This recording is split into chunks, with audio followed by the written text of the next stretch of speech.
Olá amigo, olá amiga, mais uma vez é bom estar aqui com você no canal do YouTube para mais um vídeo que vamos apresentar hoje, tá bom? É muito bom tê-lo aqui como nosso assinante, claro, e como nosso participante no programa de todos os dias que a gente tem apresentado aqui e trazido para você mensagens de fé e esperança, mensagens que tem mudado a sua vida e, claro, trazendo esclarecimentos que vai fazer com que você possa crescer espiritualmente, tá bom? Então são verdades essas que precisam ser reveladas, precisam ser mostradas, mas para que isso seja possível, precisamos que você assista os vídeos, claro, seja assinante do canal, compartilhe com outras pessoas, faça com que esse vídeo possa ser propagado, duplicado e outras pessoas tenham o mesmo privilégio que você está tendo de conhecer todas as verdades bíblicas, tá bom? Então nós vamos estudar. Agora eu gostaria que você pegasse sua Bíblia e juntos vamos orar para que Deus possa conduzir a nossa vida de uma maneira muito especial.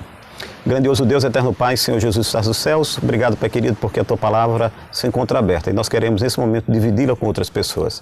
E queremos que essas pessoas, ao pegarem Tua palavra, elas possam conhecer as Tuas verdades e entender que sem ela, sem essas verdades que nela contém, nós não podemos, de forma alguma, entender o propósito que Tu queres para a nossa vida e que é necessário que não apenas nós a leiamos, mas que devemos estudá-la de forma minuciosa para compreender os Teus propósitos, os Teus desejos para a nossa vida através de Tua carta de amor.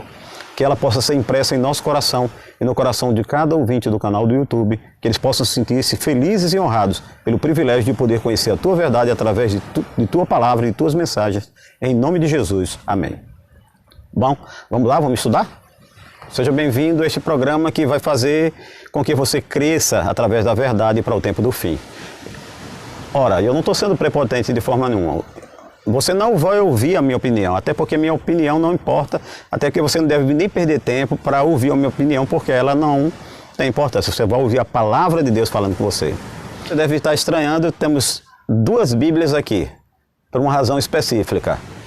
Uma delas nós chamamos de Bíblia protestante, usada pelas igrejas evangélicas e outras batistas, adventistas e etc. E essa Bíblia aqui, que está aqui na nossa mão direita, é uma Bíblia católica, e não é uma Bíblia católica qualquer.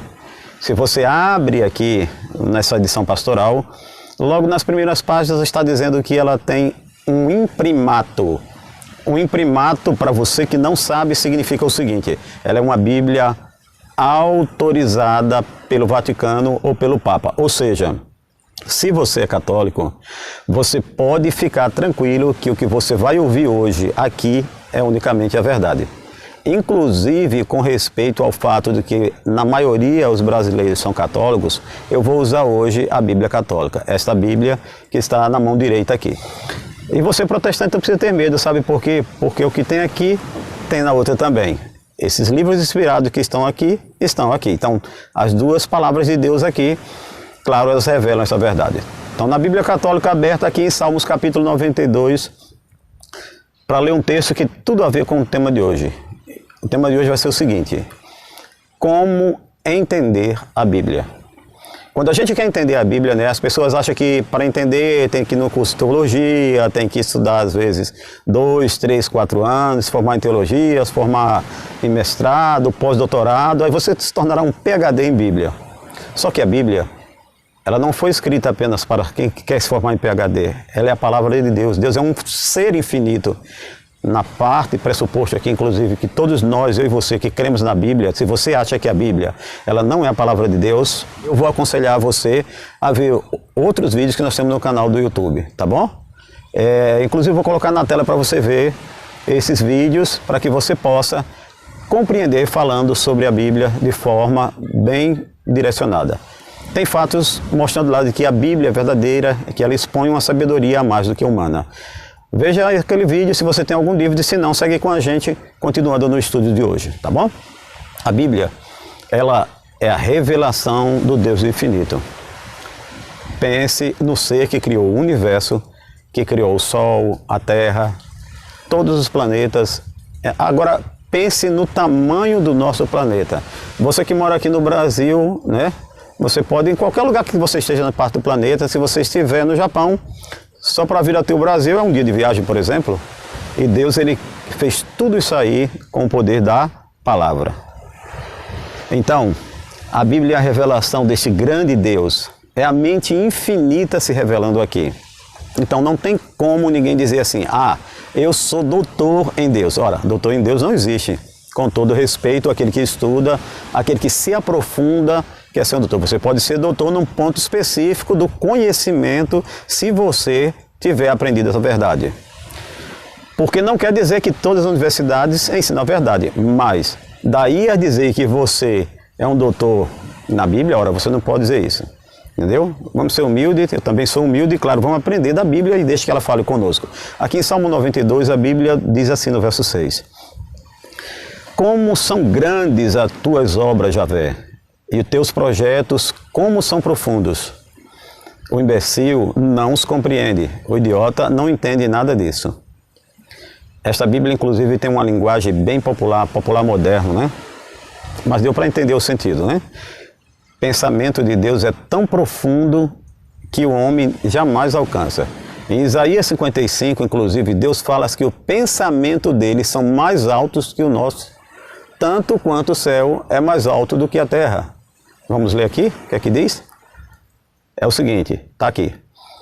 O texto diz o seguinte, Isaías 55, verso 9. Tanto quanto o céu está acima da terra, assim os meus caminhos estão acima dos caminhos de vocês. Então, é Deus como se estivesse com entrevista com você. Você entendeu?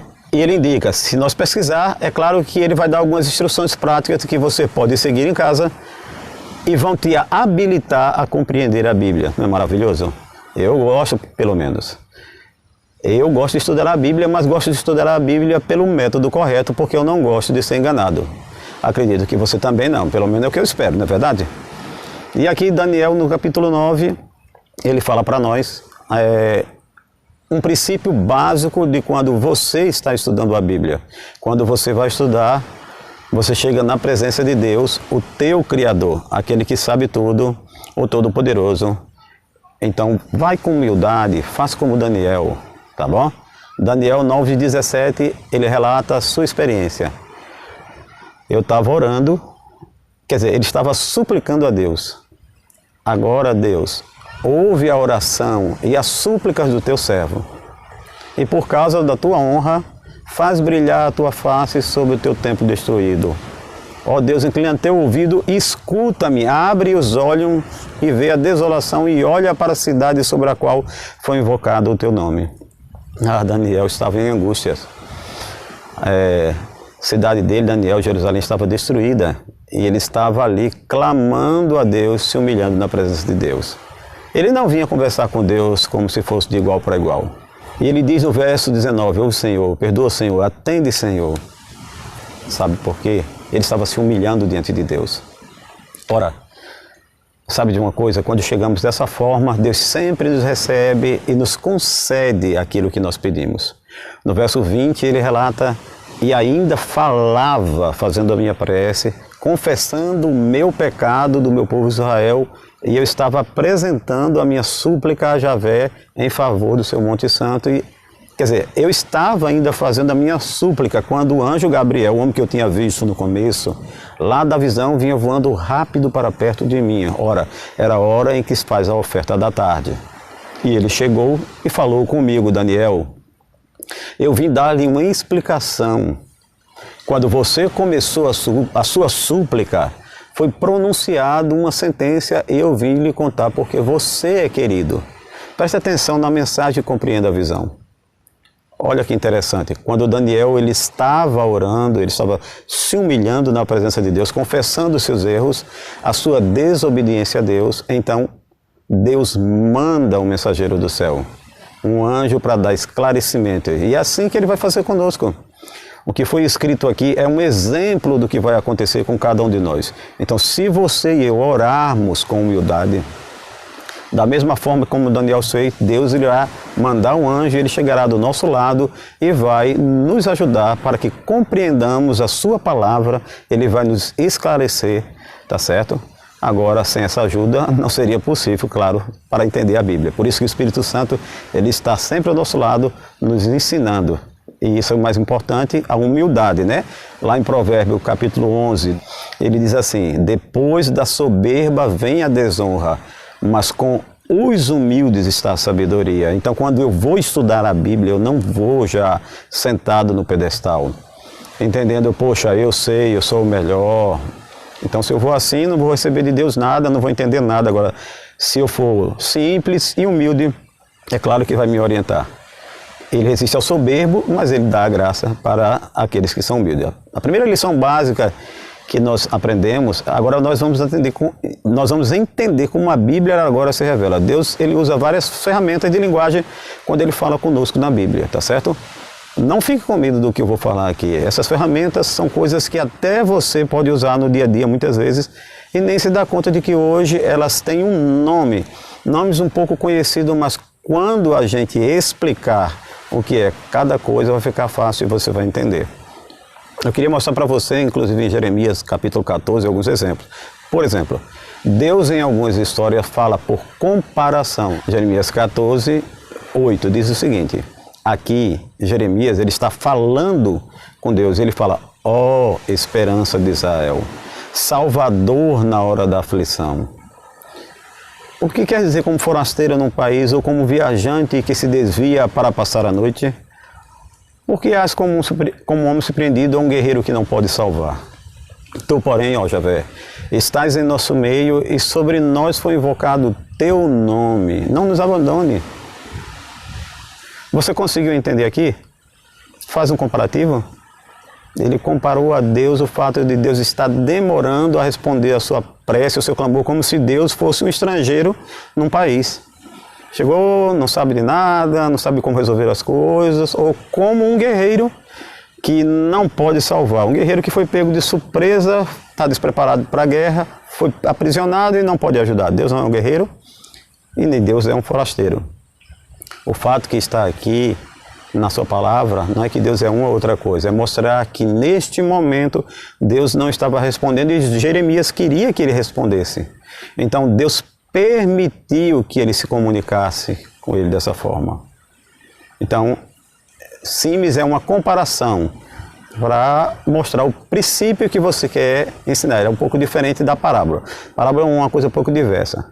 Símile é um comparativo para ajudar a pessoa a entender. E para comparar, você compara com uma coisa que você conhece e Deus usa esse método. Obviamente, essas comparatistas que ele faz tem a ver com o que o povo judeu vivia naquela época. Então, se ele usasse hoje, usaria comparativos com o nosso costume da nossa época, né? Então, ele usava daquela época porque era os costumes meio de viver deles para que a gente possa entender os comparativos. Vamos para outra forma pela qual Deus usa para se comunicar conosco, para nos ensinar princípios. Porque na sua palavra, ele sempre transmite princípios de vida. E eu vou dar um exemplo para você aqui para que você possa entender o que eu estou dizendo. O princípio que geralmente é aceito é o amor ao próximo. Entende você? Esse princípio ele é retratado na Bíblia por meio de histórias, por meio de mandamentos diretos e por meio de símbolos e de outras formas. As formas podem ser diversas, mas elas transmitem os mesmos princípios, tá bom? Vamos a outra forma, outra ferramenta de linguagem que Deus usa, está aqui em Jeremias no capítulo 15, né? Verso 8, que diz o seguinte, essa fórmula aqui chama-se a hipérbole, ou exagero. É um exagero, uma coisa para que a pessoa possa despertar para a importância daquela mensagem que eu quero transmitir. Deus estava falando aqui que o povo iria sofrer com a guerra. E aí ele usa na palavra o seguinte termo, para mim, as suas viúvas são mais numerosas que a areia do mar. Em pleno meio-dia, mandei um invasor sobre as mães e sobre os jovens. Num instante, fiz cair sobre eles o medo e o terror. Estava ali a mãe de 7 filhos e a sua alma desfalece. Então aqui, queridos, está falando que as suas viúvas são mais numerosas do que a areia do mar. Claro que isso no sentido literal, até porque o povo de Israel não era tão numeroso quanto a areia de uma praia. Isso é uma forma figurativa de falar. Nós chamamos de hipérbole. Nós falamos que essa calamidade seria tão grande, que a mortandade de homens seria tão grande, que o número deles seria comparado, para que você tivesse uma ideia, seria comparado ou comparável à areia do mar. Seria muitas viúvas, você está entendendo? Então esse é o foco. Para enfatizar a mensagem, ele usou essa ferramenta hipérbole. Então, tem outras ferramentas que é usado, é a parábola. Essa aí, ela é muito comum, ela já foi consagrada, inclusive pelo próprio ensino de Jesus quando esteve aqui na Terra. Ele aparece em vários locais. Eu vou fazer ênfase aqui em Mateus, no capítulo 13, uma parábola curta para benefício do vídeo. O vídeo não pode ser muito extenso, porque cansa, claro, você que está assistindo, ou mesmo você muitas vezes não tem tempo, né, claro. Apesar que hoje você tem um tempinho a mais, claro, mas mesmo assim a gente quer ser objetivo. Em Mateus 13, verso 31, ele está dizendo assim, e Jesus contou outra parábola. O reino do céu é como uma semente de mostarda que o homem pega e semeia no seu campo. Embora ela seja menor de todas as sementes, quando cresce, fica maior do que as outras plantas e se torna árvore, de modo que os pássaros do céu vêm e fazem ninhos em seus ramos. Ora, a parábola aqui, você viu aqui, ela é uma história que é contada e ilustra uma verdade de forma maior. No caso, você vê aqui o reino do céu comparado com a semente, ou seja, a palavra de Deus, quando ela é aceita pela pessoa, ela é como se fosse uma semente, ela começa a transformar a pessoa.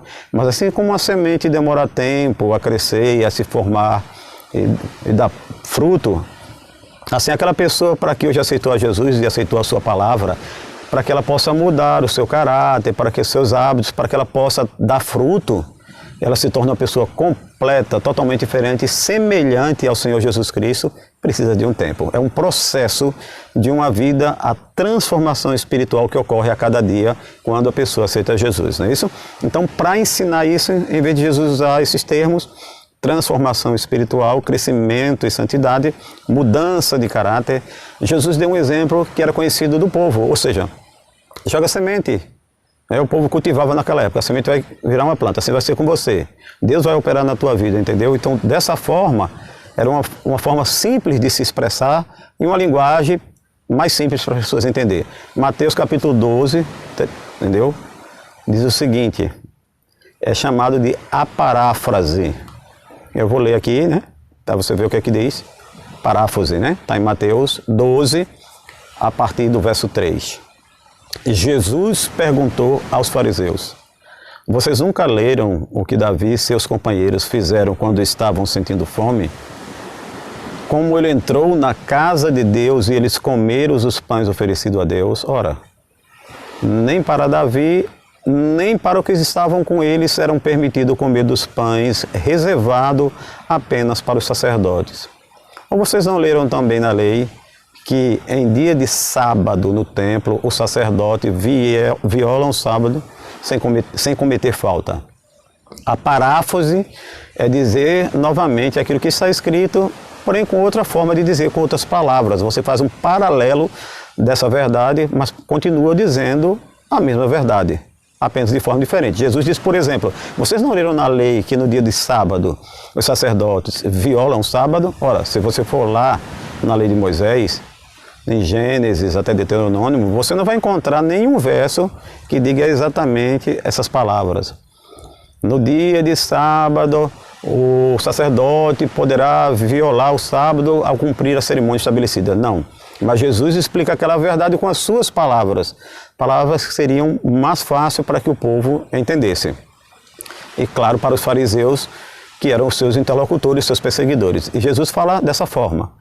Então, não leram na lei que no dia do sábado os sacerdotes violam o sábado sem cometer pecado, sem cometer falta? O que a lei dizia na realidade é o seguinte, que os serviços deveriam ser feitos e haviam serviços que eram prescritos para o sábado.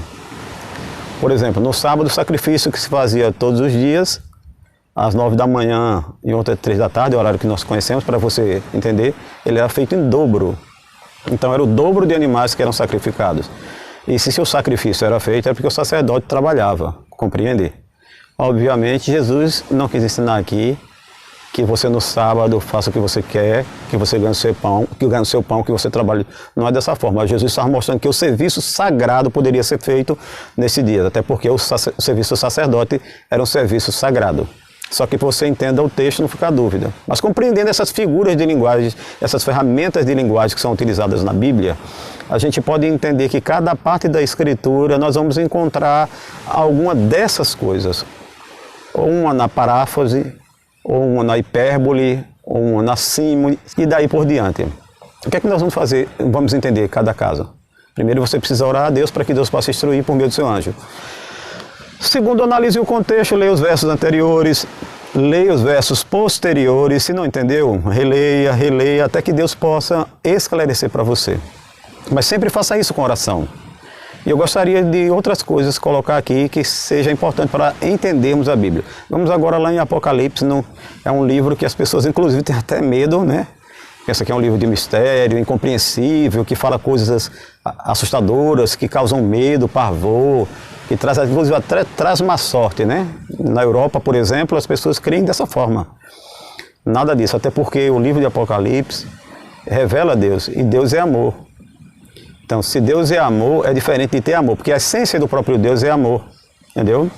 Então, cada célula do corpo de Deus está escrito a palavra amor. Então, ele só pode fazer coisa para o nosso benefício, coisa para o nosso próprio bem.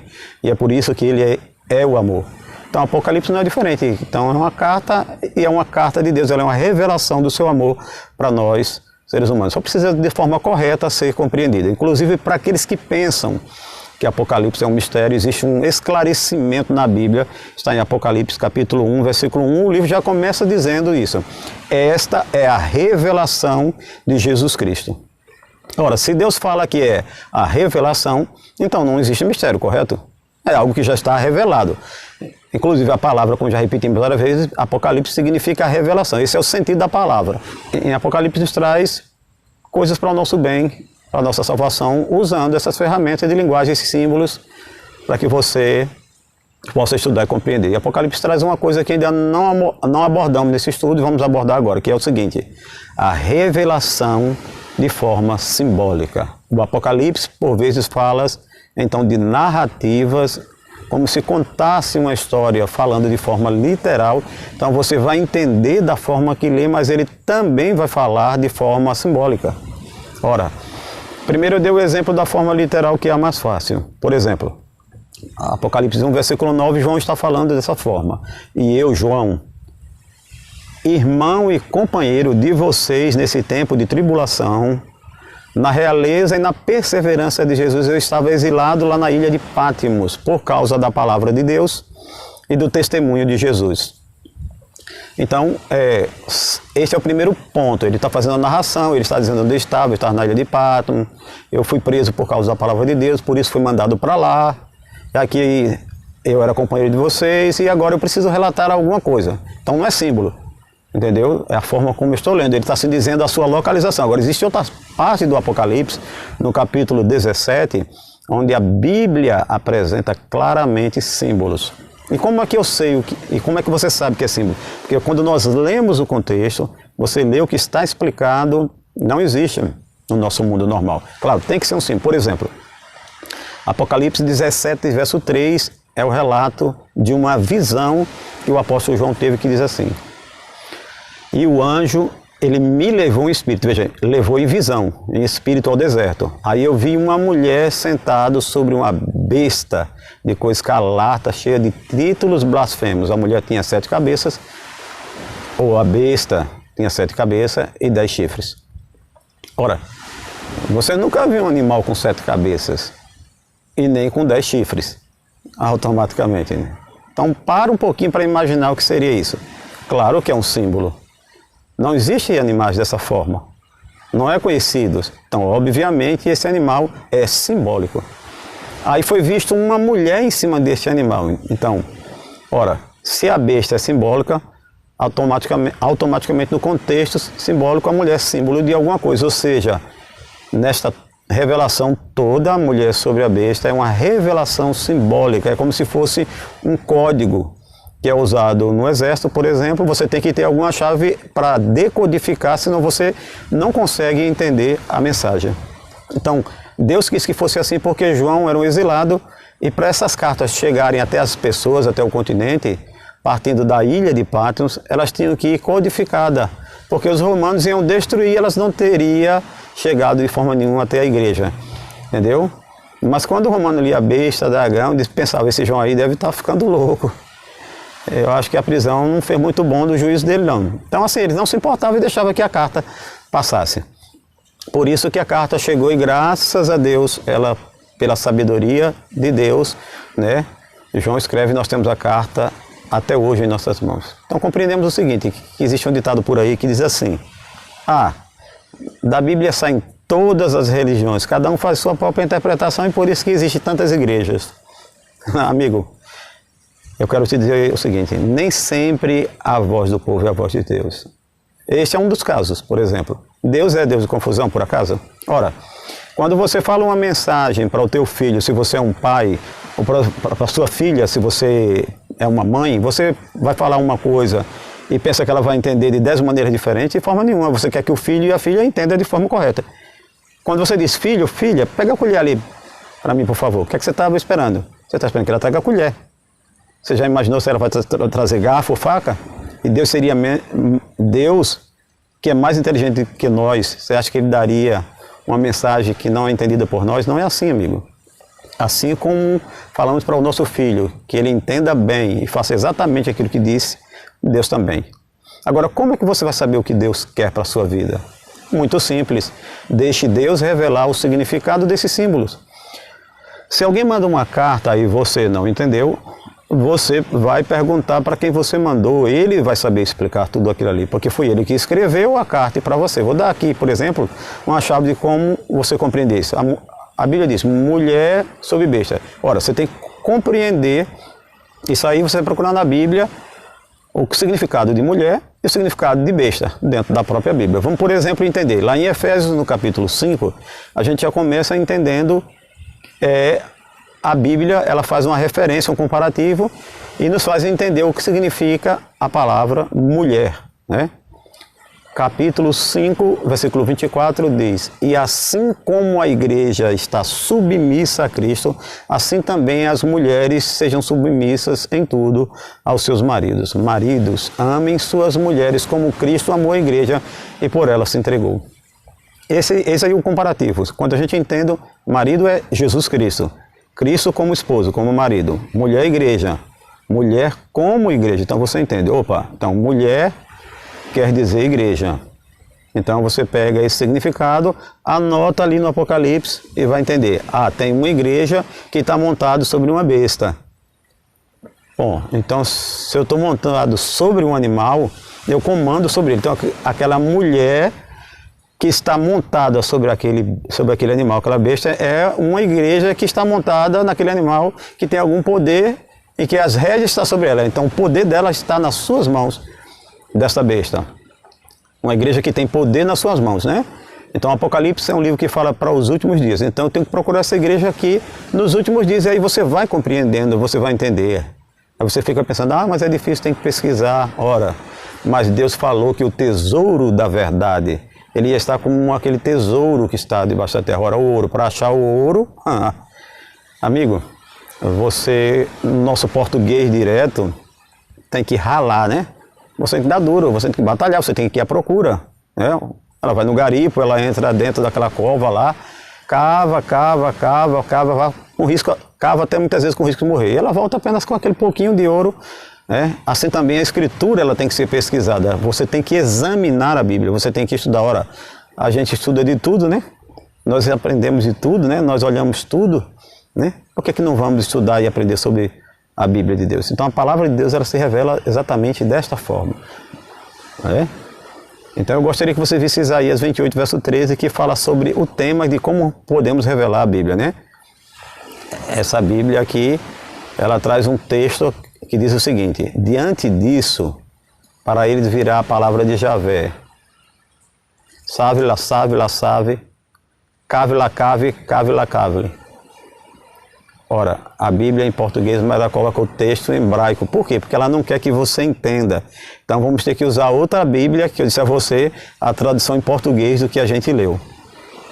Veja só, Isaías 28, 13. Assim, pois, a palavra do Senhor vos será: Mandamento sobre mandamento, mandamentos e mais mandamentos, regras sobre regras e mais regras, um pouco aqui, um pouco ali. Ou seja, você vai estudando um pouquinho nessa passagem, um pouquinho na outra passagem e vai compreendendo e entendendo todo o sentido da palavra.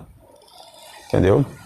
O desejo, na realidade, amigo, é que você possa usar esse método que Deus ensinou. Esses vídeos que a gente grava aqui é para que você entenda. E você pode entender por si mesmo. O apóstolo Pedro falou certa vez que Deus não faz acepção de pessoas, pelo contrário, aquele que lhe faz o que é agradável aqui na terra, lhe é aceitável. Então, você pode. Submeta-se a Deus. Ande com humildade, estude a Bíblia e Deus com certeza trará essa verdade para você. Que Deus te abençoe ricamente e saiba, Deus quer revelar esta verdade porque Ele te ama. Afinal de contas, já falamos aqui, né, que Deus é amor. E se Deus é a essência do amor, o maior desejo de Deus é salvação para a tua alma, para a tua vida. E não só apenas para você, mas para aquele que você também pode compartilhar, para aquele que você também pode falar desse amor. E sendo assim, outras pessoas possam ser alcançadas. E a palavra de Deus que foi escrita um dia, ela possa trazer para a sua vida e para a vida dessas pessoas um resultado maravilhoso, pela qual essas pessoas crescerão espiritualmente, compreenderão a palavra de Deus e tomarão a decisão ao seu lado. Nos encontramos, se Deus quiser, no próximo vídeo. Um forte abraço para você, leia a Bíblia, porque eu quero finalizar dizendo que a voz é nossa, mas a palavra é do nosso Deus. Um grande abraço, tchau, tchau.